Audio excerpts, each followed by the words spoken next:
Assalamualaikum warahmatullahi wabarakatuh. Selamat malam teman-teman. Selamat malam Pak Ditya. Bertemu lagi di pertemuan kedua ya Pak. Mata kuliah akuntansi koperasi ini. Kali ini di pertemuan kedua kita akan membahas tentang materi persamaan akuntansi. Seperti itu ya Pak. Untuk PPT-nya sudah saya share di Google Classroom, mungkin bisa diakses sama teman-teman.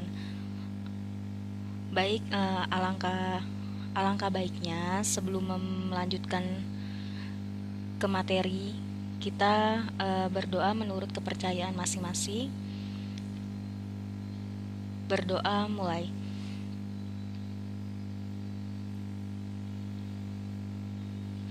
Berdoa selesai. Monggo Pak Ditya mungkin bisa langsung memulai menyampaikan materi untuk malam hari ini. Terima kasih Pak Ditya. Sebelum masuk ke sini ya mungkin kita sedikit ada ini ya, sedikit ada reminding lah ya, reminding terkait dengan materi kemarin ya. Jadi singkat saja remindingnya, tidak perlu terlalu panjang ya. Seperti yang kita bahas kemarin, kita sudah membahas terkait dengan apa itu koperasi ya. Saya sudah menyampaikan bahwa dalam koperasi itu ada unsur ekonomi dan ada unsur sosial, ya kan? Unsur ekonominya ini adalah ini ya, selayaknya perusahaan komersial pada umumnya ya. Koperasi harus memiliki produk yang kemudian produk itu akan dijual. Intinya seperti itu. Unsur sosialnya ya seperti yang saya sampaikan kemarin adalah sumber dari perkumpulan orang-orang, ya kan? Nah, itu dia. Pada intinya tujuan dari koperasi adalah mensejahterakan anggotanya dan juga mensejahterakan dari masyarakat sekitarnya. Nah, seperti itu sebenarnya. Ya, kemudian kalau kita juga berbicara ini ya, berbicara terkait dengan gimana sih bentuk koperasi itu bisa meningkatkan kesejahteraan anggotanya. Kemarin saya menyampaikan ada beberapa hal itu bisa mempermudah ini ya, memperoleh akses yang lebih baik ke pasar ya kan, kemudian memperoleh sumber daya yang lebih besar, kemudian meningkatkan akses ke modal juga, kemudian mengurangi biaya produksi, kemudian memberikan jaminan dan perlindungan yang pada intinya dengan kita berkumpul, ya kan, kita berkumpul dengan anggota lain yang memiliki tujuan yang sama, kemudian kita mendirikan koperasi, ya kan, akhirnya kita bisa join ya di sana ya, kita bisa join produk dalam artian di sini uh, dari jumlah skala produknya akan lebih banyak, otomatis kita bisa memenuhi permintaan yang dalam skala tinggi, kemudian berikut juga dalam pembelian bahan baku ataupun dalam teknologinya dan lain sebagainya, itu kita juga bisa mendapatkan hal itu gitu ya. Jadi sehingga itu bisa memberikan manfaat dalam rangka untuk meningkatkan otomatis pendapatan dari anggotanya sendiri. Nah, pada intinya seperti itu. Kemudian kemarin juga ada prinsip-prinsip dari koperasi ya teman-teman ya. Kalau kita bicara prinsip-prinsip koperasi, keanggotaannya ini sukarela dan terbuka ya kan. Jadi kasarannya tidak ada ini ya, tidak ada pilih kasih ya, siapapun bisa ikut, ya bisa bergabung. Kemudian pengelolaan yang demokratis ya kan, yang saya sampaikan kemarin, satu orang satu suara itu ya. Kemudian partisipasi anggota ya, yang berarti setiap anggota koperasi itu harus berpartisipasi aktif dalam seluruh kegiatan koperasi, ya kan, dan juga berkontribusi dalam bentuk modal dan kerjasama. Nah, seperti itu ya. Kemudian juga kemandirian yang berarti koperasi tidak bergantung oleh pihak lain, ya kan, dia karena dia memiliki modal sendiri dari anggotanya. Kemudian juga pemberdayaan ya, pemberdayaan ini berarti koperasi harus bisa memberdayakan anggotanya dan juga masyarakat sekitar, ya kan, bisa saja melalui pelatihan, pendidikan, pemberian informasi, sosialisasi, ya kan, dan lain sebagainya. Nah, itu adalah prinsip dari koperasi. Nah, kemarin kita juga sempat menyampaikan adanya koperasi primer ya, dan juga adanya koperasi sekunder ya. Kalau kita bicara koperasi primer, intinya dia koperasi primer ini dia didirikan langsung oleh anggota-anggotanya ya. Kalau kita bicara koperasi primer, anggotanya ini berarti bisa individu, bisa lembaga, ya kan? Nah, sedangkan kalau kita bicara koperasi sekunder kemarin, ya, koperasi sekunder ini dia didirikan oleh koperasi primer, ya. Jadi oleh beberapa koperasi primer yang memiliki tujuan yang sama, dia ingin meningkatkan ininya ya. entah dari segi produksinya, meningkatkan kinerjanya dan lain sebagainya, mereka mendirikan koperasi sekunder. Ya, karena koperasi sekunder ini tujuannya adalah menyediakan dukungan, ya, kemudian bantuan teknis, juga pendanaan dan sumber daya lainnya. Nah, itu intinya ya. Kemudian terkait dengan jenis koperasi kemarin ya, itu ada beberapa. Yang pertama koperasi simpan pinjam. Saya rasa kalau kita bicara koperasi simpan pinjam ini sudah ini ya, teman-teman sudah banyak kenal lah ya, yang mungkin jenis koperasi yang eh, mudah saya temukan di Kota Malang ini adalah koperasi simpan pinjam dibandingkan dengan jenis-jenis koperasi lain ya. Koperasi pinjam simpan pinjam biasanya yaitu KSP singkatannya. Jadi kalau teman-teman lihat KSP apa, nah itu berarti dia sudah pasti koperasi simpan pinjam ya. Nah, jadi dia bidangnya ini ya pasti teman-teman sudah tahu ya. Dia itu adalah pengumpulan simpanan dana dari para anggotanya yang kemudian eh, dana tersebut diputar ya kan, dipinjamkan kembali kepada para anggota yang memerlukan bantuan dana. Nah, seperti itu. Misalkan anggota dari koperasi ada saya sama Mbak Intan, kita dan teman-teman di sini kita memberikan modal ini ya, eh, modal modal pertamanya. Nah, modal itulah yang nanti akan digunakan koperasi untuk diputar lagi. Misalkan suatu saat saya butuh pinjaman, nah dari modal itulah pinjaman itu akan diberikan, ya kan? Dan biasanya tarifnya itu akan lebih rendah dibandingkan kalau saya bukan anggota ataupun saya adalah ini ya, ataupun saya pinjam di perbankan dan lain sebagainya. Nah, kemudian ada lagi koperasi konsumen ya, kemarin saya juga sudah menyampaikan ya. Anggotanya ini biasanya adalah terdiri dari para konsumen akhirnya biasanya ya, atau pemakai barang atau jasa. Nah, biasanya koperasi konsumen ini paling gampang ditemukan itu di ini, di sekolah ya. Saya kemarin sempat memberikan contoh ya. Di sekolah, jadi ada koperasi biasanya zaman saya dulu waktu SD ada koperasi. Nah, di situ saya adalah anggotanya. Ya, karena saya tiap bulan itu di SPP saya itu ada simpanan ini ya, ada simpanan wajib dan ada simpanan sukarelanya juga. Nah, seperti itu. Jadi apa namanya? Saya sebagai anggota ya saya beli misalkan saya butuh seragam karena seragam saya sudah nggak cukup, saya beli di sana, saya butuh pensil dan lain sebagainya saya beli di sana. Nah, seperti itu. Nah, dulu itu saya kan sempat bilang juga kalau simpanan simpanan wajib ini kan bulanan, tapi nggak bisa kita tarik sesuai dengan ketentuan dari koperasi. Nah, waktu itu di zaman saya simpanan pokok dan simpanan wajib dan simpanan sukarela itu akan diberikan ketika saya sudah lulus. Nah, jadi simpanan simpanan ini simpanan wajib sama simpanan pokok dikembalikan ke saya. Nah, itu. Jadi kalau misalkan saya tidak ikut dulu itu ada studi tour ya di akhir kelas 6 ada studi tour. Kalau saya ikut, nah otomatis simpanan wajib saya itu apa namanya digunakan untuk studi tour tersebut. Tapi karena kebetulan saya nggak ikut, akhirnya simpanan wajib itu dikembalikan ke saya. Nah, itu adalah ciri-ciri dari koperasi konsumen. Kemudian ada koperasi pemasaran ya, anggotanya ini biasanya terdiri dari produsen-produsen ya, atau juga pemilik barang ya, atau penyedia jasa. Nah, kemudian oleh koperasi pemasaran ini dia akan kasarannya ini menyederhanakan ini ya, menyederhanakan pada intinya itu biar tidak ada calo. Intinya seperti itu ya. Jadi keterlibatan adanya pedagang perantaranya itu sangat minim. Jadi langsung dari produsen ataupun pemilik barang langsung dipasarkan oleh koperasi itu sendiri. Nah, itu dia. Kemudian ada koperasi produsen juga, ya kan? Di sini biasanya koperasinya itu anggotanya itu ini ya, nggak punya badan usaha sendiri, ya. Tetapi bekerja sama dalam sebuah wadah yang koperasi ya untuk menghasilkan dan memasarkan barang atau sebuah jasa. Nah, itu berarti ya. Produsen ini perkumpulan dari produsen tapi dia itu belum ini ya, dia belum punya badan usaha, kasarnya seperti itu. Nah, dan sebenarnya ada satu lagi jenis koperasi yaitu ada koperasi serba usaha.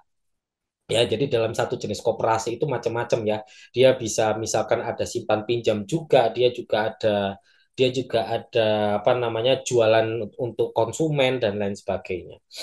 Nah, kemudian kita kemarin juga berbicara terkait dengan ekuitas koperasi ya teman-teman ya. Yang pertama dari modal anggota. Nah, modal anggota itu ada dari apa namanya simpanan pokok ya. Kalau simpanan pokok itu yang saya sampaikan bahwa itu adalah simpanan yang kasarnya setoran lah ya, setoran yang kita berikan ketika kita mendaftar menjadi anggota, gampangannya seperti itu dan tidak bisa ditarik. Ya, itu adalah apa namanya simpanan pokok ya. Jadi Anda mendaftar menjadi anggota, Anda harus setorkan senilai berapa rupiah ya. Jadi itu cuma dibayarkan sekali. Nah, itu dia. Kemudian simpanan wajib itu biasanya dibayarkan bulanan sesuai dengan ketentuan dari koperasi seperti apa, ya. Dan biasanya jenis ini itu jenisnya itu untuk nominalnya itu bervariasi ya sesuai dengan kesepakatan koperasi ya. Dan jenis simpanan ini bisa diambil dengan cara yang kasarannya yang sudah ditetapkan. Kayak yang saya contohkan tadi, ketika saya lulus, baru saya bisa ini ya simpanan wajib saya itu bisa diberikan. Nah, contohnya seperti itu. Karena begitu saya lulus dari saya lulus dari sekolah itu otomatis saya tidak menjadi anggota lagi. Nah, seperti itu. Kemudian simpanan sukarela ya, simpanan sukarela ini pada intinya ya seperti Anda menabung ya. Jadi kapanpun bisa teman-teman ambil.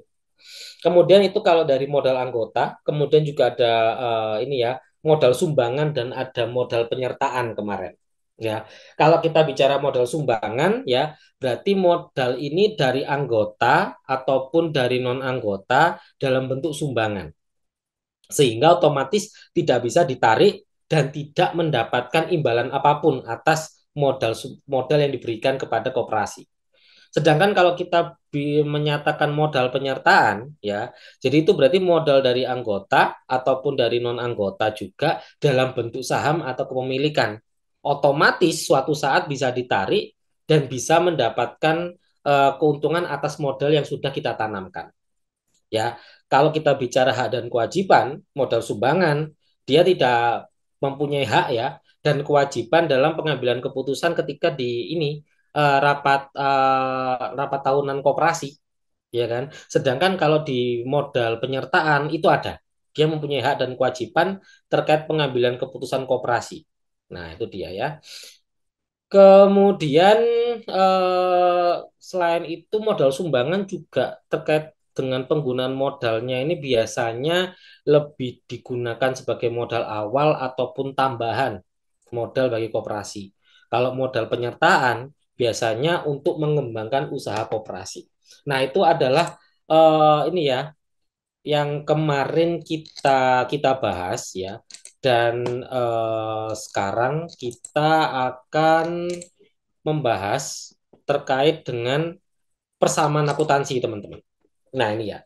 Karena kita sudah kemarin juga sudah memahami terkait dengan koperasi seperti apa, kita juga sudah berbicara aktivitas koperasi dan akuntansinya ya. Teman-teman sudah tahu siklus akuntansinya seperti apa karena seperti yang saya sampaikan kemarin, apapun jenis akuntansinya, siklusnya itu selalu sama ya. Input, kemudian ada proses, proses kemudian ada output, ada pengguna, kembali lagi ke input. Input itu kemarin apa? Input kemarin itu adalah transaksi keuangan, ya kan? Transaksi keuangan kita proses, ya kan? Kita proses, kita catat, ya kan? Melalui jurnal, kemudian entah itu adanya neraca saldo, kemudian ada ini ya neraca lajur, buku besar dan lain sebagainya. Kemudian outputnya adalah laporan keuangan dari koperasi kemarin ya kayak ada laporan sisa hasil usaha, ada laporan neraca, promosi ekonomi anggota dan laporan arus kas misal. Nah, seperti itu yang kemudian laporan-laporan tersebut digunakan informasinya oleh anggota, misalkan dari investornya, kayak dari pihak internalnya, yang dimana dalam rangka untuk pengambilan keputusan yang kemudian akan berdampak pada input transaksi keuangan di periode berikutnya. Nah, akan selalu seperti itu pada intinya. Nah, kemudian setelah teman-teman sudah tahu siklus akuntansinya, nah ini hal yang dasar juga ya teman-teman ya terkait dengan persamaan akuntansi. Persamaan akuntansi ini adalah hal yang kasarannya ini wajib di anu ya, dimengerti, wajib dihafalkan oleh seorang akuntan ya. Karena persamaan akuntansi ini adalah dasar dari kita membuat sebuah pencatatan ya, membuat sebuah laporan ya, itu adalah patokannya atau panduannya adalah dari persamaan akuntansi ini, teman-teman. Ya, jadi bisa bisa saya sampaikan ya, bisa saya katakan bahwa kalau kita bicara persamaan akuntansi ya, itu berarti kita berbicara dasar dari sebuah fundamental akuntansi, ya kan? Yang dimana persamaan akuntansi ini ya tentunya berlaku buat semua jenis organisasi, ya kan, mau dia itu apa namanya koperasi kayak UMKM kayak atau misalkan dia itu adalah perusahaan yang sudah go public, ya kan, dan lain sebagainya. Nah, persamaan akuntansi ini adalah dasar fundamentalnya, ya kan, bagi seorang akuntan, ya kan, karena di sini ketika kita berbicara persamaan akuntansi ya teman-teman ya, ketika kita berbicara persamaan akuntansi, nah, persamaan akuntansi ini dia itu menunjukkan hubungan antara aset, kemudian kewajiban dan ekuitas ya. Atau bahasa simpelnya itu aset itu harta berarti ya. Ataupun kalau secara definisi itu adalah semua hal ya, semua yang dimiliki oleh koperasi di sini karena kita bicara koperasi ya. Tapi kalau secara umum ya berarti segala sesuatu yang dimiliki oleh perusahaan dan tentunya memiliki nilai ekonomis di situ. Ya, misalkan seperti kas, kemudian kita berbicara persediaan, kemudian peralatan, kemudian perlengkapan, kemudian ada piutang di situ, ada bangunan, kendaraan. Nah, itu adalah aset namanya. Ya, aset ataupun bahasa simpelnya adalah harta. Ya, ataupun kalau kita bicara pada secara akuntansi itu adalah aktiva. Nah, itu ada di sisi kiri. Ya, seperti yang teman-teman bisa lihat persamaannya adalah aset. Ya, di mana aset sama dengan apa namanya liability plus equity. Ya, kalau simpelnya adalah kewajiban plus ekuitas ataupun modal. Nah, kewajiban ini berarti lebih ke arah hutang, ya kan? Kewajiban itu berarti hutangnya dari koperasi ini, ya kan, kepada pihak ketiga. Misalkan dari pinjaman bank kayak ataupun hutang dagang kayak, misalkan hutang gaji kayak dan hutang-hutang lainnya. Nah, kalau kita bicara ekuitas atau modal, ya pastinya adalah kekayaan bersih ya, kekayaan bersih dari koperasi itu sendiri, ya kan? Ataupun modal dari koperasi tersebut. Kalau kita bicara eh, modal dari koperasi ya berarti adalah modal dari anggota tadi, ya kan? Yang dimana kalau kita bicara koperasi, modalnya itu juga menjadi hak dari anggota, ya kan, atas aset kooperasi tadi, ya kan. Nah, biasanya modal ini berisikan dari modal awal, kemudian ada SHU atau sisa hasil usaha yang belum dibagikan, ya kan.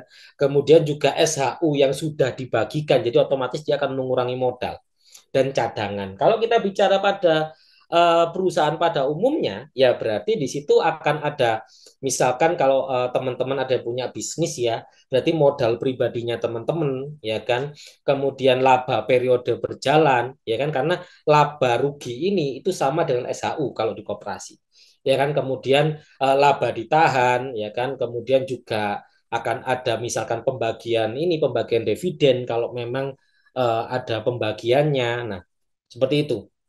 Ya, jadi itu adalah maksud dari aset sama dengan hutang plus modal. Atau biasanya ketika saya menjelaskan persamaan ini ke teman-teman, ya, ke teman-teman mungkin yang eh, belum mengetahui terkait dengan persamaan akuntansi, kalau di jurusan akuntansi biasanya adalah untuk teman-teman baru semester-semester awal, itu pada intinya untuk lebih memahami aset itu adalah ini ya, aset yang kita butuhkan dalam sebuah bisnis.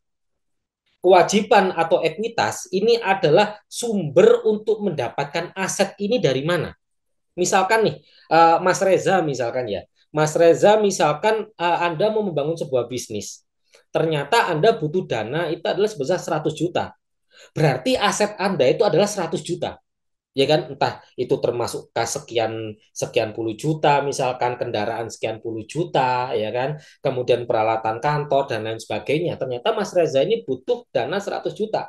Berarti sisi kirinya asetnya Mas Reza ini adalah 100 juta. Nah, kemudian kewajiban dan ekuitas. Nah, sumber 100 juta ini Mas Reza dapatkan dari mana?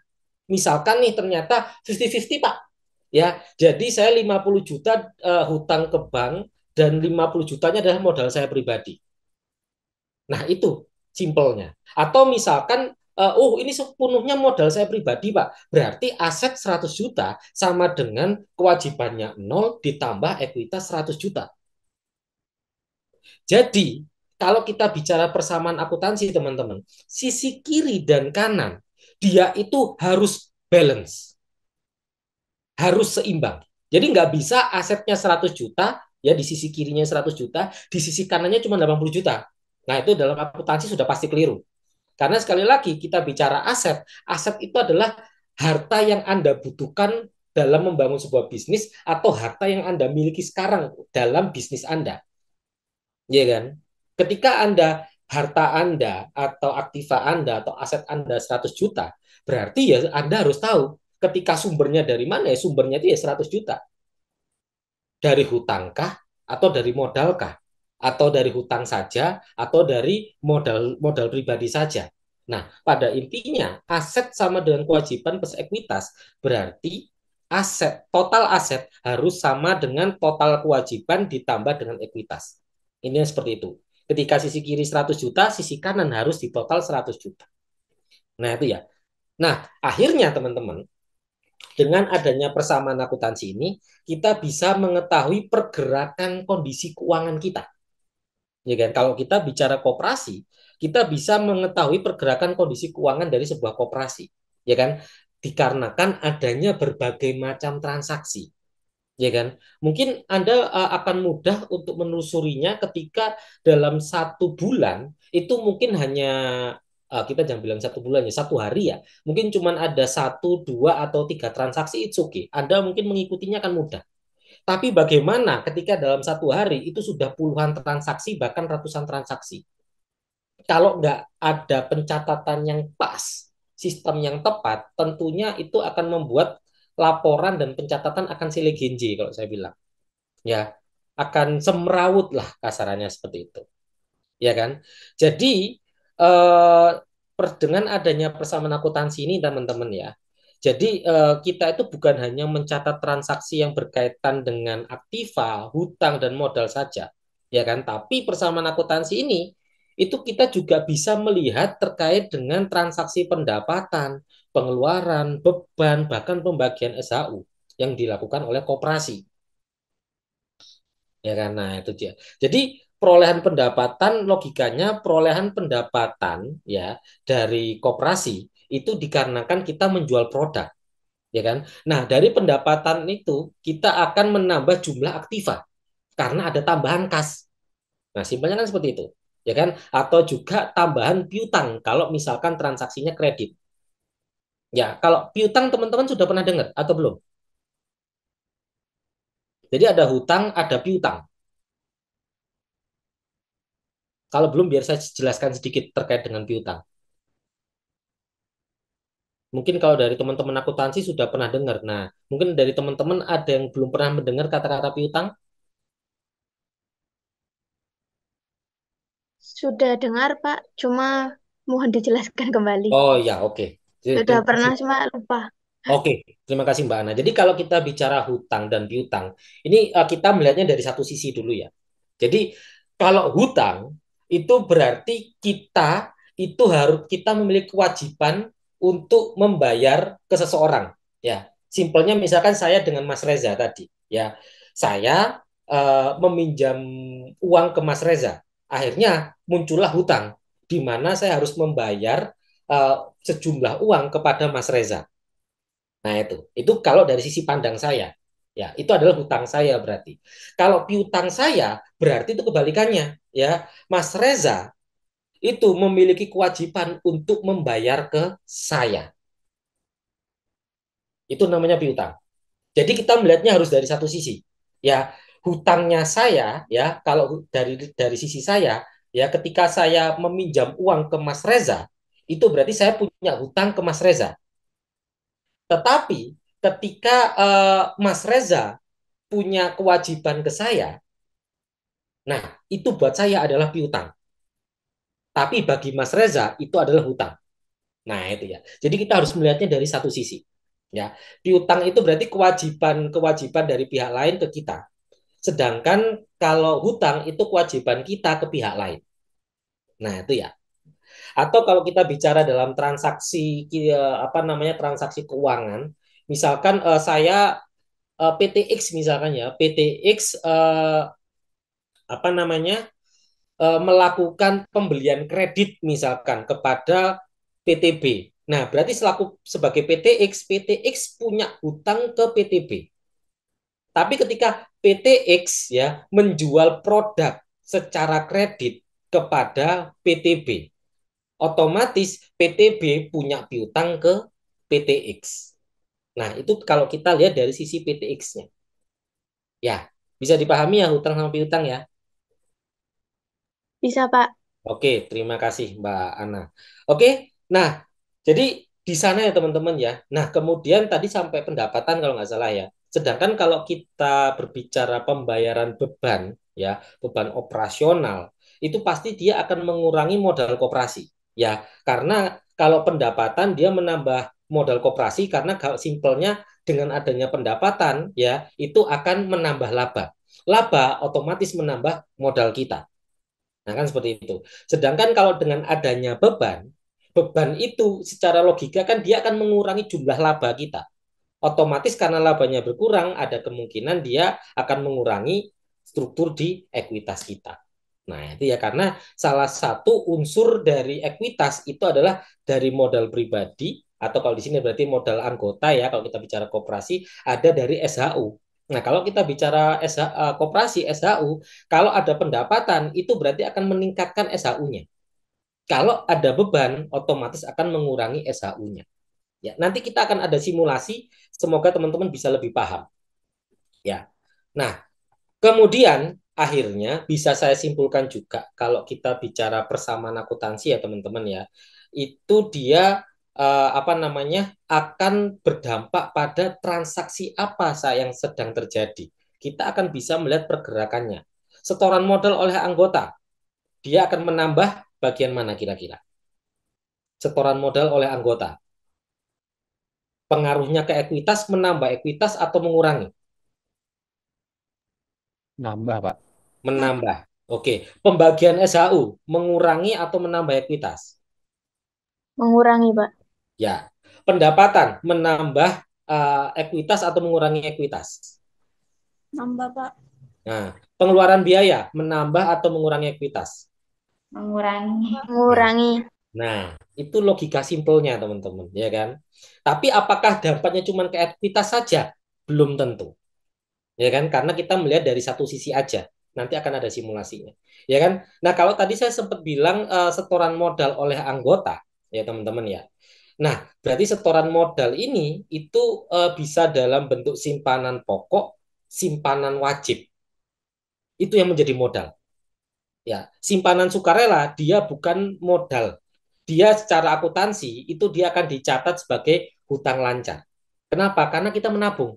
Berarti ketika anggota menabung, pihak koperasi kan punya kewajiban untuk mengembalikan ketika suatu saat simpanan sukarela itu ditarik. Ya kan? Jadi simpanan pokok dan simpanan wajib itu akan menambah ekuitas koperasi.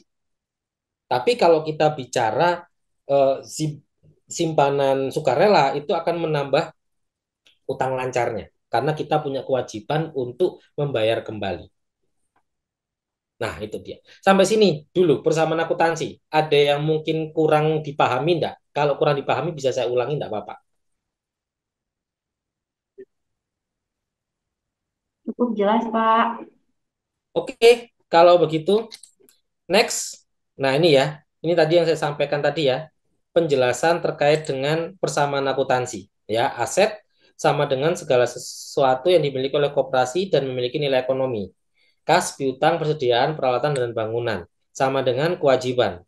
kewajiban yaitu hutang koperasi kepada pihak lain, seperti pinjaman bank, hutang dagang, dan gaji karyawan. Ditambah dengan ekuitas, yaitu kekayaan bersih koperasi yang merupakan hak anggota atas aset koperasi setelah dikurangi kewajiban. Ya kan? Nah, itu. Atau simpelnya yang seperti yang saya sampaikan tadi, aset adalah harta Anda, sisi kanan ini kewajiban dan ekuitas ini adalah sumber dari harta Anda dari mana. Paling simpelnya seperti itu. Nah, kemudian ini adalah beberapa istilah dalam akuntansi koperasi ya teman-teman ya. Di sini biasanya kita kalau bicara istilah ini kita bicara istilahnya adalah akun ya. Akun di dalam koperasi. Nah, itu ya. Istilah yang biasanya digunakan dalam ilmu akuntansi koperasi biasanya seperti ini. Biasanya nggak akan terlalu berbeda jauh dengan akuntansi pada umumnya, hanya ada beberapa ini ya, beberapa istilah yang sedikit berbeda. Kalau kita bicara kas itu sudah simple ya, teman-teman sudah pasti tahu ya kan. Kalau kas ini berarti ya alat pembayaran lah ya. Di mana-mana sekarang kayaknya jarang ada barter ya. Alat pembayar ini rata-rata ya pakai duit. Nah, kan seperti itu ya. Nah, jadi kas ini bisa saja kas on hand, bisa saja kas di bank, ataupun bisa saja misalkan kita mendapatkan cek yang belum kita cairkan, nah itu bisa masuk di dalam kas. Ya, ataupun juga uang tunai. Ya, itu adalah kas. Nah, kalau kita bicara piutang anggota, ya berarti di sini adalah eh, hak ya atau tagihan koperasi kepada anggota koperasi. Ya, bisa saja tagihan itu muncul dikarenakan koperasi meminjamkan uang kepada anggotanya. Kalau memang bentuknya adalah KSP atau koperasi simpan pinjam, ya, atau dikarenakan koperasi menjual barang ke anggotanya secara kredit. Karena itu akan ada muncul istilah piutang anggota. Nah, kemudian ada perlengkapan kantor. Nah, ini yang biasanya terkadang teman-teman dari mahasiswa agak keliru dalam menerjemahkan antara perlengkapan kantor dengan peralatan kantor. Ya, kalau kita bicara perlengkapan kantor, teman-teman, itu berarti BHP atau bahan habis pakai yang umurnya kurang dari 1 tahun biasanya. Ya kayak ATK, kemudian misalkan tinta printer, ya kan, ballpoint itu dia adalah perlengkapan kantor ya yang berarti dia itu bahan habis pakai ya. Kalau peralatan kantor, nah ini berarti bisa kita bilang adalah inventaris kantor misalkan ya ataupun aset kantor ya. Kita bicara peralatan biasanya umur ekonomisnya lebih dari 1 tahun biasanya ya. Nah, seperti meja, kursi, komputer, kemudian apa namanya, misalkan TV, nah itu adalah peralatan kantor namanya. Nah, jadi perlengkapan kantor dan peralatan kantor. Kalau perlengkapan kantor secara akuntansi akan ditaruh di aset lancar. Kalau misalkan peralatan kantor itu akan masuk di aset tetap. Itu ya. Kemudian ada utang usaha, ya, utang usaha. Nah, kalau kita bicara utang usaha itu berarti ya kita kewajiban lah ya atau pinjaman yang dimiliki koperasi ya kan ke pihak lain ataupun pihak ketiga ya dikarenakan adanya apa namanya pinjaman ya kan pinjaman kepada kreditur misalkan ataupun pembelian kredit ataupun transaksi kredit. Nah, kalau kita bicara hutang bank, nah kalau hutang bank ini ya pinjaman kepada bank lah ya, simpelnya seperti itu. Simpanan sukarela, nah ini simpanan sukarela ini kewajiban yang dimiliki koperasi kepada anggotanya. Nah, itu tadi saya bilang kewajiban.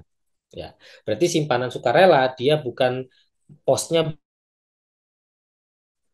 eh, hutang atau di kewajiban. Sedangkan simpanan pokok dan simpanan wajib, nah itu adalah ini ya simpanan ataupun pembayaran dari anggota yang masuk ke dalam modal dari koperasi tersebut. Kalau simpanan pokok itu yang saya sampaikan tadi di awal ya, simpanan pokok itu dibayar sekali ketika kita pertama kali menjadi anggota, simpanan wajib biasanya dibayar bulanan. Nah, itu adalah terkait beberapa istilah dalam akuntansi koperasi. Nah, setelah kita tahu ini ya, next-nya, nah, paling simpelnya adalah kita akan mencoba untuk selamat malam Pak. Oh ya, sorry. ada chat saya kira apa tadi. Oke, dari persamaan akuntansi ini, nah kita coba akhirnya gimana sih persamaan akuntansi ini berjalan sesuai dengan adanya transaksi. Saya sudah menyiapkan beberapa kasus. Nah ini yang bisa kita pelajari bersama. Nah, ya. Tapi sebelum ke sana, ada yang mau ditanyakan dulu enggak? Belum ada. Belum, Pak. Kalau belum, nah kita ke sini. Contoh yang pertama, ya. Pada tanggal 2 Oktober 2021, 200 orang karyawan PT Duta Niaga, pendiri koperasi, menyerahkan uang sebesar 500.000 per orang sebagai simpanan pokok anggota koperasi. Nah, di sini berarti pengaruhnya di sisi kiri sama sisi kanan. Ini ada yang saya tebelin ya. Saya tebelin ini berarti batasnya. Ini sisi kiri, ini sisi kanan. Nah, di sini kita melihat ya, dari adanya transaksi tersebut, ya kan berarti ada setoran modal. Bentuknya adalah simpanan pokok. Nah, berarti di sini kita akan melihat dari aset sama dengan kewajiban plus ekuitas. Nah, dari adanya transaksi ini, kas kita bertambah sebesar 100 juta, ya kan? 500.000 dikalikan dengan 200, ya kan? Kas kita bertambah 100 juta, ya kan? Harta kita bertambah 100 juta. Sumbernya itu dari mana? Sumbernya dari simpanan pokok anggota 100 juta. Jadi, sisi kiri 100 juta, sisi kanan 100 juta. Imbang. Nah, kemudian kalau kita masuk ke sini, nah ini dia. Tanggal 6 Oktober 2021, Koperasi Sejahtera Mandiri membeli peralatan kantor seperti kursi, meja, lemari arsip, komputer, printer, dan sebagainya. Seharga 22 juta. Nah, membeli. Sudah kelihatan kita membeli peralatan kantor, sudah pasti kas kita berkurang, peralatan kantor kita bertambah. Itu yang pertama dulu. Ya kan? Berarti ini baru ngefek ke sisi kiri toh. Ya, kemudian pembelian peralatan kantor ini sebagian dibayar secara tunai dan sebagian lagi secara kredit. Nah, berarti ada hutang di sini, ya kan? Nah, salah satu supplier PT Duta Niaga dari jumlah sebanyak 7 juta telah dibayar tunai dan sisanya akan dibayar dalam waktu 4 bulan. Nah, yang atas ini ya, simpanan pokok sama kas ini adalah transaksi kita yang tanggal sebelumnya. Transaksi barunya adalah ini, ya kan? Ada 7 juta kita bayar secara tunai. Berarti 100 dikurangi 7 juta. Saldo kas kita 93 juta. Ada ketambahan peralatan kantor 22 juta. Berarti 93 tambah 22. 115 ya. Kemudian ada hutang usaha, kita belanja tadi 22 juta, ya tunainya 7 juta, sisanya 15 juta. Kita ada hutang 15 juta. Simpanan pokok tadi 100 juta. Terjemahannya adalah aset kita sekarang adalah 115 juta. 115 juta ini sumbernya dari hutang 15 juta dan simpanan pokok 100 juta. Nah, itu. Nah, ini tanggal 7 Oktober 2021, Koperasi Sejahtera Mandiri juga membeli perlengkapan kantor seperti kertas, pensil, penggaris, buku, dan sebagainya seharga 2 juta. Pembelian ini dilakukan secara tunai dengan menggunakan uang Koperasi Sejahtera Mandiri. Nah, di sini teman-teman lihat ngefeknya di kiri to atau di kanan to atau di kiri kanan? Kiri, Pak. Kiri aja. Ya, yang berdampak adalah di sini kasnya berkurang lagi 2 juta. Tapi perlengkapan kantor kita nambah 2 juta. Ya kan? 91 ditambah 22 ditambah 2 tetap 115 juta. Sumbernya tetap dari hutang dan simpanan pokok. Sama, tidak akan berubah. Ketika kiri dijumlah, kanan dijumlah, totalnya tidak akan pernah berbeda. Nah, kemudian, misalkan ini. Pada tanggal 2 November 2021, setiap anggota koperasi menyetorkan uang sebesar 25.000 per orang sebagai simpanan wajib dari anggota. Ya. Nah, di sini berarti kita bisa lihat di sini berdampaknya ada di sisi kiri dan sisi kanan. Ya, di sini ada setiap anggota koperasi menyetorkan uang sebesar 25.000 per orang sebagai simpanan wajib anggota. Ya kan, tadi anggotanya ada 200 ya. 200 berarti 25.000 dikalikan 200, 5 juta. Ya, berdampaknya kita bertambah kas, kemudian sisi modal kita bertambah lagi, yaitu adanya 5 juta. 96 tambah 22 tambah 2, ya kan? Itu dia berarti berapa? 118, 120 ya, 120. Nah, ketika sisi kanan kita jumlah, totalnya juga 120. Nah, ini adalah logika simpel dari persamaan akuntansi. Kemudian nih, tanggal 5 November 2021, Koperasi Sejahtera Mandiri memperoleh kredit usaha dari Bank Mandiri sebesar 60 juta rupiah. Sama. Ngefeknya di mana? Di kas, kemudian di hutang bank, dan di mana lagi? Wis, itu tok. Ya. Jadi karena kita ada hutang bank, ya, kas kita bertambah, harta kita bertambah 60 juta. Tapi hutang sumbernya dari hutang, ya hutang kita otomatis bertambah. Nah, ini tiga ini di total sama empat ini jumlahnya pasti sama, nggak akan berbeda. Ya. Nah, kemudian di tanggal 6 November 2021, sejumlah anggota koperasi menyimpan uangnya sebesar 12 juta di Koperasi Sejahtera Mandiri. Nah, kembali lagi, ya kan? Hutang kita bertambah karena tadi saya bilang adanya anggota yang menyimpan, berarti dia melakukan simpanan sukarela. Simpanan sukarela dia itu berarti menambah hutang kita karena kita punya kewajiban untuk mengembalikan simpanan sukarela itu kapanpun mereka membutuhkan, ya kan? Kemudian kas kita bertambah 12 juta. Nah, kiri dan kanan sama lagi. Nah, kemudian tanggal 10 November 2021, Koperasi Sejahtera Mandiri memberikan pinjaman uang kepada 24 orang anggotanya sebesar 5 juta per orang dengan nilai total pinjaman sebesar 120 juta pada suku bunga 3% per bulan. Nah, tambah lagi, ya kan? Di sini tanggal 10 November Koperasi Sejahtera memberikan pinjaman. Nah, memberikan pinjaman, otomatis kas kita berkurang, piutang kita bertambah karena kita memberikan pinjaman, ya kan? Jadi kas kita berkurang 120 juta, tapi piutang anggota kita bertambah 120 juta. Jadi keempat hal ini dijumlah kemudian dibandingkan dengan kelima hal ini, itu totalnya pasti sama. Kalau nggak percaya, Anda bisa coba pakai kalkulator. Ini saya nggak bakal kalkulator, soalnya HP saya sudah saya pakai buat menerangin muka saya ini ya. Soalnya sudah terlalu gelap tadi itu. Nah, jadi 48 tambah 22 ditambah 2 ditambah 120. Itu hasilnya akan sama dengan 15 juta ditambah 12 juta tambah 60 tambah 100 tambah 5. Pasti sama, ya kan? Nah, kemudian lagi nih.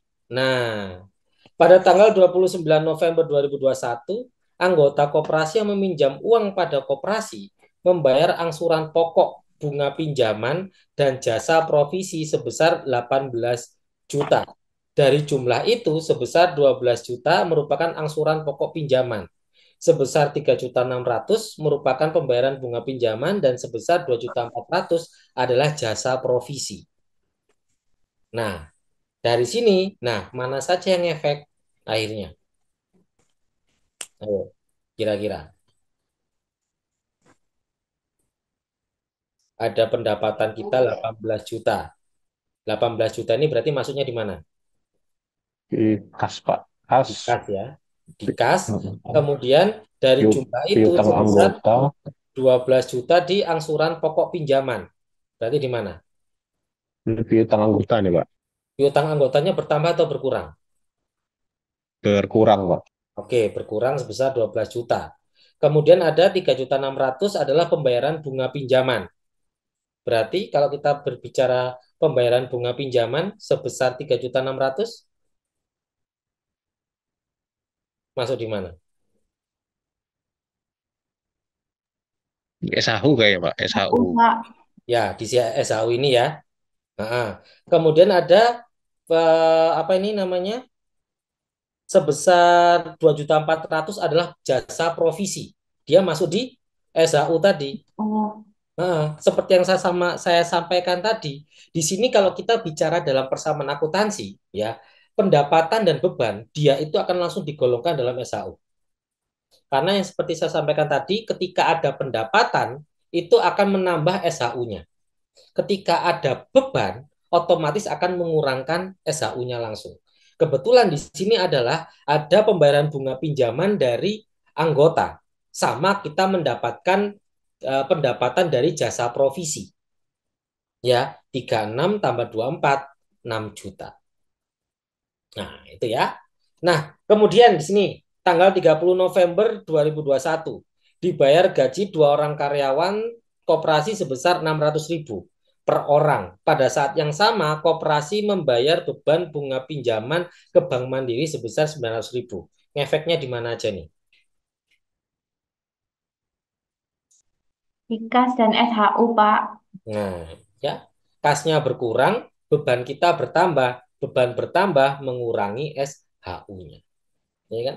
Gampang kok kalau kita bicara persamaan akuntansi selama kita sudah tahu logika jalannya dari persamaan akuntansi itu seperti apa. Kemudian ini ada lagi pada tanggal 30 November 2021, Koperasi Sejahtera Mandiri membayar sebagian utangnya kepada toko ABC sebesar 9 juta. Nah, di sini berarti ada kas berkurang 9 juta, ya kan? Kemudian hutang kita juga berkurang 9 juta karena kita membayar hutang kita. Itu ya. Jadi selalu berdampak kepada kedua sisi ataupun salah satu sisi, ya. Nah, jadi teman-teman, dari semua contoh kasus itu tadi kita bisa menyimpulkan bahwa pergerakan dari semua transaksi itu selalu bisa dilogikakan dengan persamaan dasar akuntansi itu tadi. Ya kan? Tadi teman-teman bisa lihat bahwa ada transaksi yang hanya berdampak pada sisi kirinya saja. Sisi kanannya nggak ngefek. Ada yang berdampak di sisi kiri dan sisi kanan. Jadi yang apa namanya bisa disimpulkan tidak semua transaksi itu akan mempengaruhi kedua sisi, tapi dia bisa saja mempengaruhi salah satu sisi saja. Tapi dengan mempengaruhi salah satu sisi itu, dia tetap akan terlihat balance. Sekali lagi, aset itu adalah total harta kita. Kewajiban dan modal itu adalah sumber dana dari harta kita dari mana saja. Sampai sini ada yang mau ditanyakan enggak?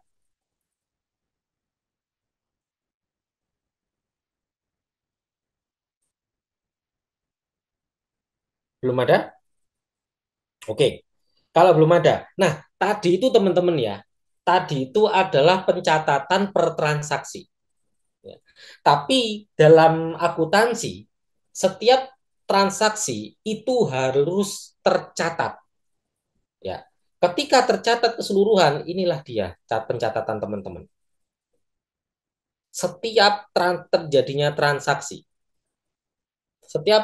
transaksi, Anda akan melakukan pencatatan. Jadi kalau tadi itu adalah saya potong per transaksi, kemudian ini adalah real pencatatan yang teman-teman lakukan berdasarkan konsep dasar persamaan akuntansinya. Ya. Nah, jadi tanggal 2 Oktober kita ada transaksi apa, ngaruhnya kemana, 6 Oktober bagaimana, dan seterusnya. Ya kan? Semua saldonya ditotal, kemudian kita total sisi kiri, dan kita total sisi kanan. Inilah persamaan akuntansinya. Sampai sini ada yang mau ditanyakan enggak? Monggo kalau mau ada yang didiskusikan. Kalau nggak ada yang didiskusikan, perkuliahan kita bakal selesai lebih cepat jadinya. Butuh latihan sih, Pak. Hah? Butuh latihan soal biar lebih paham. Oh ya, kalau latihan soal tenang saja sudah saya siapkan buat tugasnya teman-teman nanti. Tenang aja kalau itu ya. Yang akan kita bahas setelah Lebaran jadinya, gitu ya. Kalau latihan soal sudah saya siapkan, tenang aja. Nah ini ya teman-teman ya. Jadi ini adalah ringkasan dari seluruh transaksi. Ketika teman-teman lihat di sini satu persatu, kemudian di sini ketika terlihat secara utuh dia akan seperti ini. Nah itu dia teman-teman. Nah, kemudian inilah yang digunakan dalam konsep akuntansi, terutama dalam penyusunan neraca. Ini dia. Jadi ketika dari semua saldo tadi yang dari persamaan akuntansi, kita masukkan ke dalam laporan neraca. Nah, laporan neraca ini, dia itu adalah salah satu laporan yang memang benar-benar menunjukkan dari persamaan dasar akuntansi itu seperti apa. Kalau teman-teman lihat ini tadi, ya sisi kiri, sisi kanan.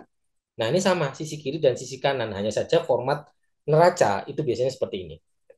Ya, sebelah kiri itu aktiva, ya, sebelah kanan itu adalah pasiva. Ya, biasanya di sini kas piutang usaha perlengkapan, kalau kita mau lebih rinci lagi, disebut dengan aktiva lancar. Peralatan kantor itu berarti adalah aktiva tetap. Hutang usaha, simpanan sukarela, hutang bank ini adalah kewajiban, ya kan? Nanti biasanya ada penggolongan utang dia itu adalah utang jangka panjang atau utang jangka pendek. Kalau kita bicara hutang jangka pendek, biasanya maksimal 1 tahun. Kalau hutang jangka panjang, biasanya lebih dari 1 tahun. Nah, itu. Biasanya hutang usaha ini yang dia itu ada di jangka pendek. Karena biasanya hutang usaha itu karena kita biasanya hutang dagang ya, kita membeli secara kredit. Jarang ada termin pembelian kredit itu sampai 1 tahun atau 2 tahun itu jarang banget, ya kan? Nah, simpanan sukarela sama hutang bank biasanya di hutang jangka panjang dia, karena biasanya lebih dari 1 tahun. Nah, itu ya. Kemudian simpanan pokok, simpanan wajib, dan SHU, dia itu adalah biasanya masuk di ekuitas atau modal. Nah, sampai sini ada yang mau ditanyakan?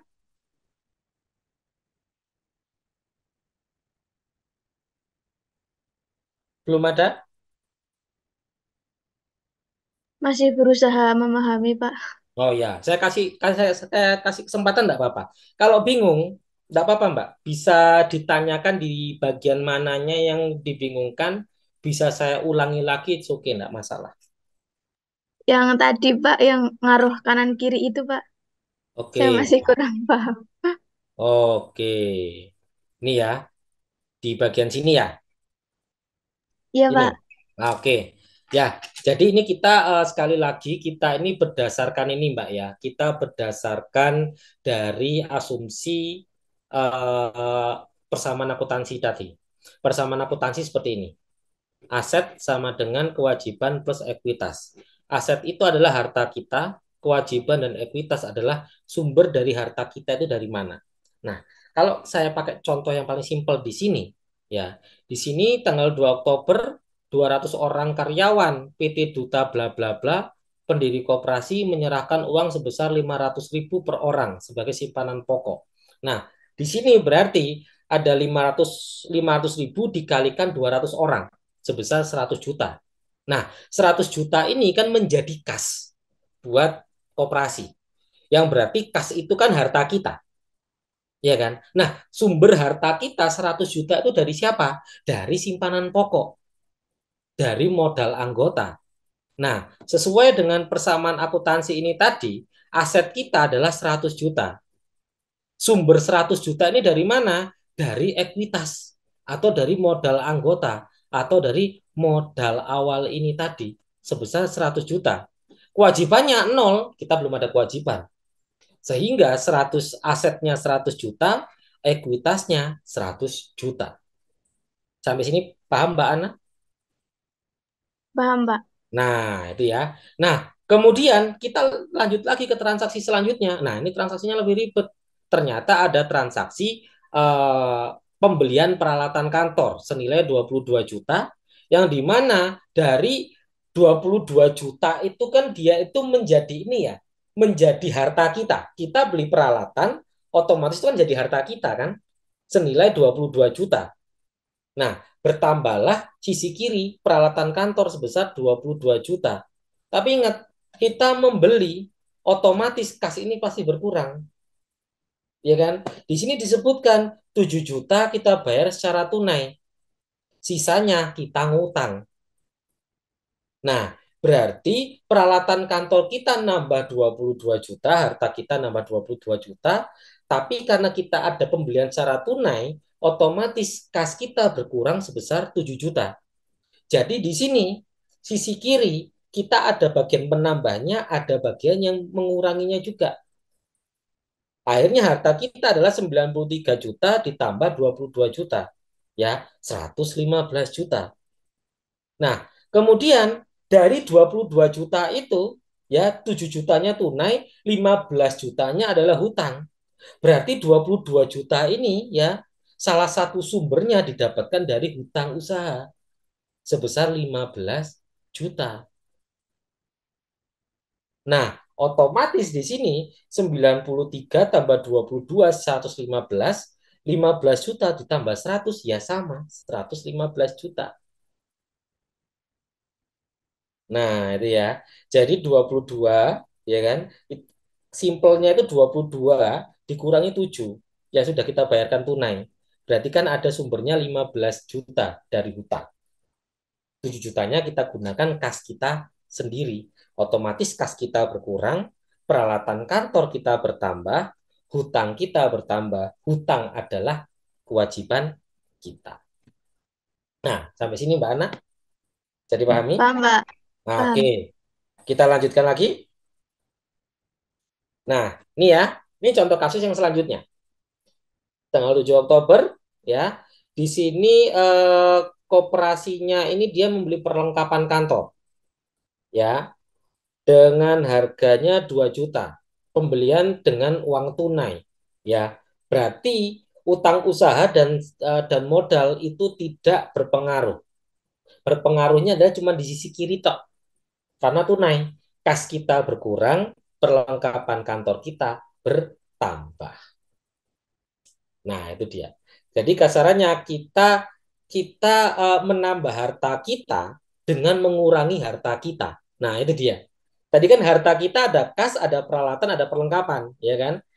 Jadi harta kita bertambah di bagian perlengkapan, tapi harta kita di kas berkurang. Jadi kasarannya ada transaksi yang mengakibatkan menambah harta dengan mengurangi harta kita yang lain. Menambah perlengkapan kantor dengan mengurangi kas kita.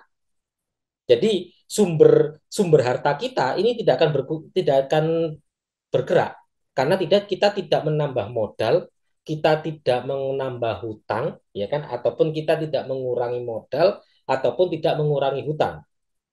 Nah, itu dia. Sampai sini Mbak Ana bisa dimengerti? Mengerti, Pak? Oke. Nah, selanjutnya di sini ada tanggal 2 November ya. Di sini setiap anggota koperasi menyetorkan uang sebesar 25.000 per orang. Tadi ada 200 orang, berarti 25.000 dikalikan dengan 200, 5 juta.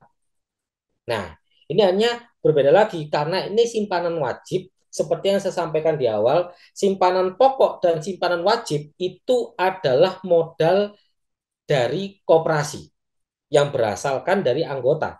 Otomatis di sini sudah terlihat, ya kan?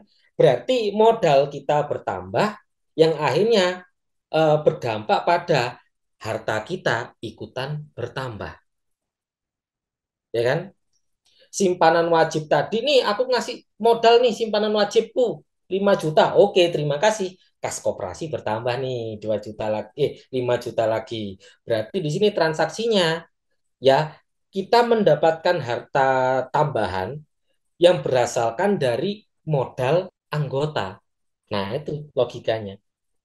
Jadi di sini yang berpengaruh adalah di kas harta bagian kas sama simpanan wajib bagian modal. Nah, seperti itu. Sampai sini bisa dimengerti? Bisa, Pak? Oke, teman-teman yang lain bisa mengikuti ya? Bisa, Pak. Bisa, Oh, Pak. Bisa, Pak. oke. Sepertinya dari nada nadanya sudah mulai mulai ngantuk dan lain sebagainya ya. Oke, bertahan sebentar lagi teman-teman. ya. Nah, kemudian ini tanggal 5 November 2021 ya kan, koperasi memperoleh kredit usaha dari Bank Mandiri sebesar 60 juta. Nah, ini sudah kelihatan nih. Ya, karena memperoleh kredit usaha otomatis berarti kan kita melakukan pinjaman ke bank. Berarti aset kita bertambah 60 juta di mana kas kita bertambah, ya kan? Kemudian sumber sumber harta kita itu dari mana? Dari hutang bank 6 juta. Nah, ketika tiga ini dijumlahkan, dibandingkan dengan empat ini yang kita jumlahkan, pasti nilainya sama. Ya, bisa dimengerti sampai sini? Bisa, Pak. Oke, next 6 November. Nah, ini adalah adanya simpanan sukarela. Ya, seperti yang saya sampaikan tadi, simpanan sukarela ini adalah hutang jangka pendek. Ya, karena suatu saat itu bisa diambil kapanpun. Misalkan Anda menabung saat ini, bisa saja 3 bulan berikutnya kalian ambil, misalkan. Ya, atau misalkan 6 bulan berikutnya kalian ambil. Nah, seperti itu. Nah, otomatis simpanan sukarela ini adalah hutang jangka pendek koperasi, ya kan? Berarti di sini ada sumber, ada ini ya, kita mendapatkan harta baru, ya kan? Harta kita bertambah, ya, di mana kas kita bertambah. Nah, sumber tambahan tadi itu dari simpanan sukarela, yaitu hutang jangka pendek. Nah, bertambah lagi di sini, ya kan? Aset kita bertambah, sumbernya dari mana? Dari simpanan sukarela. Nah, ada 12 juta. Dan di sini juga ada 12 juta. Gitu ya. Simpanan sukarela itu berarti tabungan dari anggota gitu ya, Pak? Ya, simpanan sukarela itu tabungan dari anggota. Jadi kalau kita bicara simpanan pokok itu ketika Mbak Ana misalkan daftar ke koperasi, nah Mbaknya itu harus ngeluarin simpanan pokok tadi. Simpelnya adalah simpanan pokok itu adalah Mbaknya bayarkan sekali ketika Mbaknya mendaftar jadi anggota. Jadi saya lebih simpel menganggapnya itu seperti uang pendaftaran. Nah, itu uang pendaftaran. Berarti uang pendaftaran itu kan nggak bisa ditarik sifatnya. Jadi itu menjadi modal koperasi, akan masuk di modal. Simpanan wajib. Simpanan wajib ini bisa ditarik, tapi ada syarat-syarat tertentunya. Ya, jadi tidak bisa kita ambil semau kita enggak. Contohnya kayak saya sampaikan tadi, contohnya ketika saya masih SD dulu, ya saya ada anggota koperasi di sekolah. Ketika saya lulus, simpanan wajib dan simpanan sukarela saya diberikan kembali kepada saya. Karena syaratnya ya ketika sudah lulus, otomatis ya simpanan wajib dan simpanan sukarela itu akan dikembalikan. Jadi simpanan wajib bisa ditarik, tapi ada syarat dari koperasi, ada suatu keadaan di mana Anda baru bisa menarik simpanan wajibnya. Ya, biasanya sih ya kalau Anda sudah nggak jadi anggota lagi biasanya ya. Nah itu. Sedangkan simpanan sukarela, dia itu adalah ya seperti Mbak Ana mau nabung ke bank, kapanpun Mbaknya bisa. Misalkan bulan ini 100, bulan depan 250, bulan depannya lagi 150, itu bisa. Nah, karena itu simpanan sukarela ini sifatnya adalah seperti pinjaman. Kok pinjaman? Seperti hutang, ya kan? Jadi Anda menabung, itu menambah kas saya, kas itu akan saya kelola, ya, entah untuk apa, misalkan untuk investasi, untuk apa dan lain sebagainya. Tapi ketika Mbak Ana menarik, suatu saat saya bisa mengembalikan pinjaman tersebut. Nah, itu dia, mengembalikan dana tersebut. Itu simpanan sukarela. Begitu ya, Mbak Ana? Baik, Pak. Terima kasih. Oke, nah terus tanggal 10 November ini juga ada lagi ya. Di sini ada memberikan pinjaman, ya kan? Pinjaman kepada anggota. Akhirnya muncullah piutang anggota, ya. Di sini mempengaruhi cuma sisi kiri toh. Karena ketika kita memberikan pinjaman, ya kan, berarti anggota punya hutang ke kita, itu namanya piutang. Ya kan, piutang kita bertambah, tapi seperti tadi, ya kan, kita menambah harta kita dengan mengurangi harta di sisi yang lain. Ya kan? Piutang kita bertambah, tapi harta kita di kas berkurang. Nah, itu dia. Ya. Nah, ini adalah kalau misalkan kasusnya yang seperti ini. Kemudian ada lagi ini di tanggal 29 November ya. Di sini meminjam uang kepada koperasi, membayar ya. Dia membayar angsuran, kemudian bunga pinjaman dan jasa provisi sebesar 18 juta. Berarti di sini dari ini harta kita bertambah ya, harta kita bertambah sebesar 18 juta yaitu di sisi kas. Tapi harta kita di piutang itu berkurang 12 juta. Karena apa? 12 juta itu adalah angsuran pokok pinjamannya. Berarti piutang kita berkurang 12 juta. Tapi kita mendapatkan pendapatan sebesar 3.600.000 dan 2.400.000. Yang seperti saya sampaikan tadi, kalau ada pendapatan dari koperasi, itu akan meningkatkan SHU kita. Kalau ada beban, itu akan mengurangi SHU kita. Otomatis di sini ada 6 juta yang masuk di SHU. Jadi 18 dikurangi 12 kan sama 6 juta. Berarti sisi kiri bertambah 6 juta, sisi kanan bertambah 6 juta. Balance dia tetepan. Nah, sampai sini yang ini bisa dimengerti Mbak Ana. Ini agak banyak. Jasa provisi itu apa ya, Pak? Jasa provisi itu kan pendapatan karena kita terkait dengan pengurusan pinjam meminjam Mbak biasanya. Jadi selain ada bunga biasanya ada jasa provisi juga. Jadi jasa provisi ini adalah pendapatan juga bagi pihak koperasi.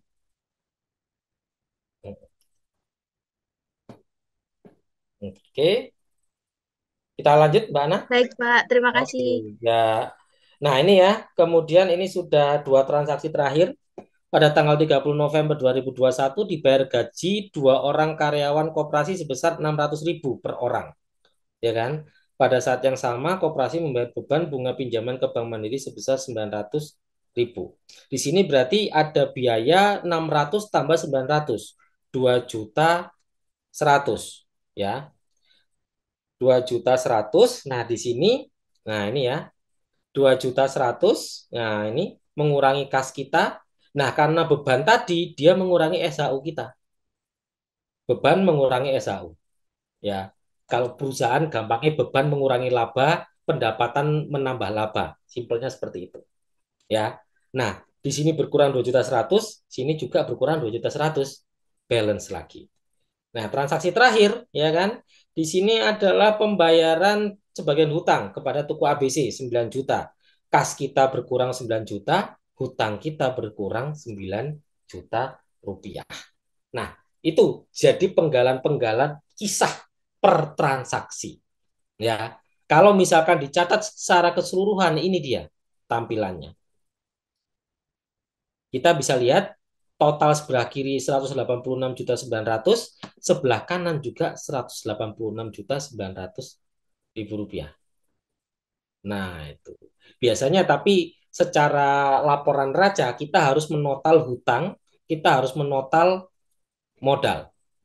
Ya. Jadi bisa dikatakan 186.900.000 atas harta kita itu sekian rupiahnya adalah bersumber dari hutang, sekian rupiahnya bersumber dari modal. Nah, simpelnya seperti itu. Ya. Oke, kemudian ini adalah ini ya, pencatatannya dalam neraca. Jadi persamaan akuntansi ini dia itu sangat dipegang kukuh oleh laporan neraca. Karena laporan neraca dia yang satu-satunya laporan dia itu yang memegang konsep persamaan dasar akuntansi. Sisi kiri dan sisi kanan harus sama. Nah, sedangkan SHU ini kita dapatkan dari mana? Ya ketika kita menyusun laporan sisa hasil usaha. Jadi SHU ini kita dapatkan dari laporan lain. Nah, seperti itu. Nah, sampai sini ada yang mau ditanyakan lagi enggak? Mbak Ana, sudah cukup jelas? Berusaha memahami, Pak. Oke, masih ada yang dibingungkan. Nah, biasanya kalau ada yang bingung nanti setelah latihan soal itu bakal lebih tercerahkan itu kemungkinan pertama, kemungkinan kedua tambah blereng iki opo sih aslinya gitu ya. Seperti yang disampaikan tadi Mbak siapa ya? Mbak Esi ya? Mbak Esi apa Mbak siapa tadi itu ya? Yang menyatakan harus ada latihan soal. Tenang, sudah saya siapkan latihan soalnya. Jadi biar lebaran ada kenang-kenangan lah dari saya waktu liburan gitu ya. Jadi nanti insya Allah setelah Lebaran, pertemuan setelah Lebaran itu akan kita bahas bagaimana. Oke, sampai sini ada yang mau ditanyakan? Belum ada? Belum, Pak, masih aman. Masih aman ya. Oke. Kalau masih aman ya ya wis, berarti untuk pertemuan hari ini kita sudah selesai. Kita lanjutkan dengan pemberian latihan soal oleh saya nanti ya. Nanti akan saya kirimkan ke Mbak Intan. Nah, itu jadi kenang-kenangan saya ketika apa teman-teman liburan ya. Jadi nanti kita bahas setelah liburan. Oke. Ini rata-rata yang kerja liburnya mulai kapan? Senin, Pak, Senin depan. Oh ya, sama berarti ya. Sampai kapan? Tanggal 21, Pak. Wah, lebih lama daripada saya berarti ya. Saya tanggal 17 harus sudah masuk ya. Oke. Siapa Saya yang tanggal enggak? 15, Pak, masuk. Hah? Kenapa? Ada yang tanggal 15, Pak, masuknya. Siapa tanggal 15? Saya. Loh, Oh, alah. Dari tanggal tanggal 8 juga. 15. Tanggal 15 bukannya hari Minggu ya, Kak? Loh, Hah? Bukannya Senin ya, Kak Intan ya? hah? 15 itu kapan ya? Aku ya nggak apal tanggalan aku. Tanggal 15 April. 15 April Senin. Senin, Senin. Senin, heeh. Tanggal 7. Mungkin Mbak Intan salah lihat tanggalan bulan Maret paling Mbak Intan ya. Kita sudah pindah bulan Mbak Intan gitu ya. Nah, itu ini malah berarti Mbak Cantika mulai mulai libur dari kapan? Dari tanggal 8. 8 Oh, sama sampai ya. 14 aja. 8 sampai tanggal 14. Mas Reza ini paling enak ini tanggal 8 sampai piro, Mas? Hmm. Sampai itu, Pak, Senin depannya lagi, Pak, cuman seminggu, Pak.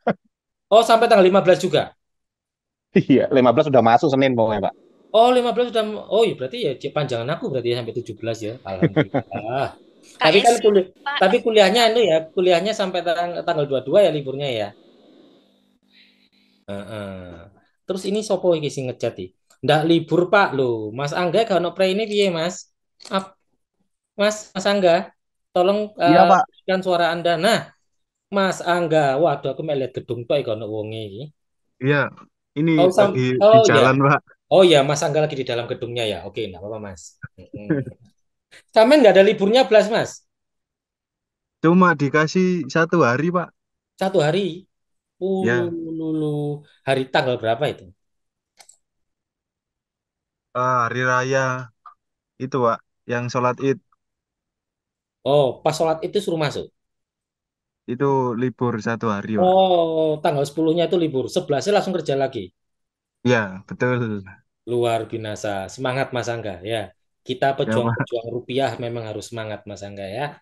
Oke. Amin, amin. Amin, amin. Mas Angga kerja di mana? Saya lupa sama Mas Angga. Di Hotel Ascent Pasuruan, Pak. Oh, yo lek perhotelan memang anu ya, malah liburnya memang tipis-tipis ya. Tapi cutinya banyak Tipis. toh? Cutinya berapa tahun? Cutinya berapa tahun? Cutinya berapa hari dalam setahun Itu maksudnya? masih nunggu waktu, Pak. Enggak, Pak. Oh, oh gitu ya udah. Terus yang lainnya ada yang bervariasi lagi enggak? Mbak Esi kapan liburnya? Saya tanggal 6 sampai tanggal 21, Pak. Wah, ini paling paling murahan dewe iki ya. Teko tanggal tanggal berapa, Mbak? Tanggal 6 6. sampai 21. Tapi Wow, potong ini cuti, Pak. oh ini potong cuti nih. Oh alah. Aslinya 6 sampai Iya, tanggal 6 sampai 21. Tapi kita kayak dipaksa cuti gitu loh, Pak. oh pemaksaan ya. Tapi ya panjang ya dari 6 sampai 21 ya. Saya 8 sampai 17. Mbak Intan, sama? Sama, Pak. Oh, sama ya. Ya wis lah. Kita masuknya sama berarti Mbak Intan. Terus 18, 19, 20 ini berarti gabut berarti kita, Mbak. Iya, Pak. Soalnya kan kita masuknya hari Selasa tuh, Pak, tanggal 16. Oh, 16-nya ya, bukan 17-nya ya? Saya nggak salah, 17, Pak. 17 itu 17, masuknya kita. Oh, 17. Iya. Berarti oh, tanggal 15-nya itu kita kosong, Pak. oh iya, wi. Ya berarti ya. Berarti nggak jadi sampai 17 apa ya? 16 toh berarti ya? 17-nya masuk soalnya. 17-nya masuk, Pak. Waduh, berkurang 1 hari liburku, Rek. Ini paling enak Mbak Esi nih. Mbak Esi paling banyak ini liburnya nih. Mbak Esi kerja di mana Mbak Esi? Saya di PT Smor, Pak. Di mana itu? Di Karanglo depannya Bentul. Oh, enak nih. Cutinya panjang ini. Mm-mm. Maksa, Pak. Oh iya, sorry. Ada kata-kata dipaksanya ya. Oh iya sih, dipaksa. Terus ada yang beda lagi enggak liburnya? Ada yang mungkin lebih panjang atau lebih pendek? Atau mungkin lebih pendek dari Mas Angga. Tadi Mas Angga sehari mungkin ada yang cuma libur setengah hari atau gimana? Enggak ada ya? Saya libur terus, Pak. Oh, wah, ini Mbak Ana ini paling enak nih. Libur terus ini. Usaha sendiri Mbak Ana. Iya, Pak. Oh iya lah, usaha sendiri. Baru resign Oh baru resign. Oh alah. Sebelumnya kerja di mana? di Batu, Pak. Di Batu. Oh, di apa? Di admin Oh ya di perusahaan eh, apa itu ya? Apa sih kemarin tuh? Hotpro. transformer. Transformer. Iya, Oh, Pak. Transformer ya. Oke, oke, oke, oke, oke. Sip. Kenapa tiba-tiba resign, Mbak? Mau cari di tempat lain atau bagaimana? Cari pengalaman lain. Sudah lama juga di Batu, Pak. Oh, gitu. Mbak Udah Intan balik di ke Asia Jateng. lagi ada lowongan nggak Mbak Intan? Siapa tahu bisa jadi juga teman kita di Asia jadinya nanti Mbak Ana. Nanti kalau ada saya kabarin ya, Kak. Nah, nanti kabarin Ah, ke Mbak Ana. siap. Iya. Siapa tahu bisa jadi ini ya. Siapa tahu nanti bantu Mbak Intan juga ya di learning juga paling ya atau di DM. Oke, Ditunggu loh ya, teman-teman. Kak. Ditunggu. Ada lagi nggak yang beda liburannya? Sama yang lainnya? Biasanya kalau nggak ada suara itu sama. Yang saya belum pernah dengar suaranya itu siapa ya? Mbak Cantika udah. Eh, Mbak Rizky, Pak. Nah, Mbak Rizky, ayo bersuara tipis-tipis Mbak. Tipis saya. Udah Pak, kemarin sudah dengar suara saya. Ya kan minggu kemarin saya sudah lupa. Saya sudah tua ya, cepat lupanya ya. Di sini ngomong saya yang paling tua kayaknya ya. Nah, kalau Mbak Rizky, liburnya mulai kapan? Nggak libur, Pak. Minimal kono libur belas. Oh, ya, berarti masih masih mendingan ya, masih mending Mas Angga ya. Berarti hari THR-nya paling banyak tapi, Pak. Oh, THR-nya paling banyak banyak. Oh, jangan-jangan Mbak Mbak Mbak Rizky ini bosnya Mbak Cantika Momoro iki. Ya. Iya, Pak, benar. Oh, gitu ya. Oh. Mbak Cantika ngelama bosnya dikongkon ngomong dewe. Kok iso bosnya sendiri disuruh ngomong ya apa Mbak Cantika ini ya. Oh, kalau Mbak Rizky nggak ada libur, cuma THR-nya paling banyak gitu ya. Mbak Cantika tadi libur berapa lama cuman? Saya 1 minggu. 1 minggu. Oh, kok dikasih cuma 1 minggu? Bu Bos, nggak kurang Bu Bos. Mana tadi Mbak Rizky tadi? Katanya pemimpin harus kerja paling keras, Pak. Makanya dia milih nggak ambil libur. Oh iya, Iya, THR-nya kan. Pak, pemimpin kelas Wahid mengambil bagian paling sedikit, bekerja paling banyak. Oh gitu ya. Tapi kan THR-nya kan ya. THR-nya berapa kali gaji? 10 kali gaji ya? Amin, Pak, Amin. amin. Amin. Ya, begitulah ya. Oke, saya rasa itu dari saya teman-teman ya. Terima kasih buat antusiasnya hari ini. Kita juga sempat-sempat ngobrol-ngobrol tipis-tipis lah ya. Oke, saya kembalikan lagi ke Mbak Intan. Silakan Mbak Intan. Baik, terima kasih Pak Ditya. Saya mau sedikit memberikan kesimpulan untuk materi malam ini, teman-teman. Oh, Mungkin kalau aturan masih ada, pantun tadi. Enggak ya? enggak Pak. Oke. Nanti kalau ada kurangnya bisa ditambahkan sedikit ya Pak. Iya, nanti tak Ini tambahin. saya, Tak ya ini tambahin saya sambil tugas juga belajar nih, lagi Mbak. Pak. Iya. Ya, Baik teman-teman, yang tadi sudah dijelaskan sama Pak Ditya itu, persamaan akuntansi ini merupakan dasar fundamental akuntansi yang berlaku untuk semua jenis organisasi, termasuk koperasi ya Pak.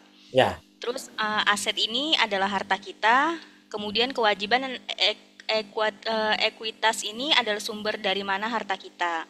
Ya. Terus beberapa istilah dalam akuntansi koperasi. Yang pertama ada kas. Kas ini adalah alat pembayaran. Yang kedua piutang anggota, hak tagihan anggota koperasi. Yang ketiga perlengkapan kantor, ini ditaruh pada aset lancar. Yang keempat peralatan kantor ditaruh pada aset tetap. Yang kelima simpanan sukarela. Yang keenam utang usaha. Yang ketujuh utang bank. Yang ke-8 simpanan pokok. Simpanan pokok ini biasanya dibayar di awal saja setelah menjadi anggota koperasi. Dan yang ke-9 ini simpanan wajib. Ini dibayarkan biasanya dibayarkan setiap bulan. Seperti itu, Pak. Ya. Betul ya, Pak? Yoi, sip. Oke, terima kasih Pak Ditya. Ya, sama-sama. Mungkin kita foto bersama dulu ya, Pak, seperti perkuliahan sebelumnya. Kita lihat aku jaket peteng apa, Pak? Percuma lihat foto aku jaket peteng ini. Mungkin layar laptopnya bisa diterangkan, Pak. Ini percuma, ini kayaknya bukan layarnya nih, kayaknya ini kameranya ya. Atau orangnya memang yang sudah hitam biasanya gitu ya. Nah, tak coba terangkan dari segi kamera manapun gitu kan. Jangan gitu, Pak. Kelihatannya horor tahu, Pak, kalau kayak gitu. Ya, apa adanya saja lah. Nah, sepertinya ini. Nah, nanti minta tolong Mas Hendy diedit agak putih ya. Boleh. Sudah ya, Pak. Mungkin yang lain masih ada yang mau on cam?